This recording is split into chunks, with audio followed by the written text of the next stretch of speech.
Rick, thanks. As we wrap things up here from East Lansing, Dave Revsine, Gerry, DiNardo, Howard Griffith, Darien Harris. Guys, we do this at every stop. The best thing we saw today, Darien, why don't we start with you? Well, I was incredibly impressed with how crisp practice was today. I mean, I know it seems a little basic, but honestly, when you get to those dog days of camp, when you get deep into training camp, you know, you've had a scrimmage, you've been going live all the time because that's what Coach D likes to do.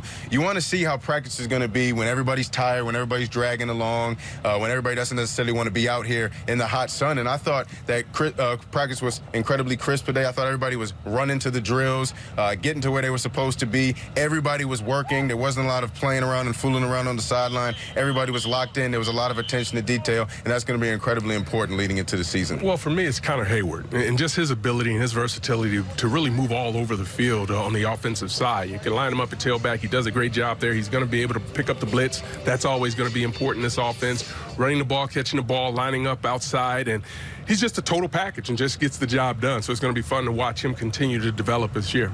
For me, it's Coach Donnie Treadwell coming back. He was the offensive coordinator here years back, and then he was the head coach of Miami of Ohio. Now he's the freshman coach, which is a very interesting concept, something unique to college football, and he's also working with the defense. I've always admired him as a coach and as a person. I'm glad he's back in the Big Ten at Michigan State. The freshman coach component is really fascinating. Be interesting to see if that becomes a trend. For me, it's just the back seven. I mean, it's kind of easy, but you look at how good this defense was last year. You look at everything they bring back.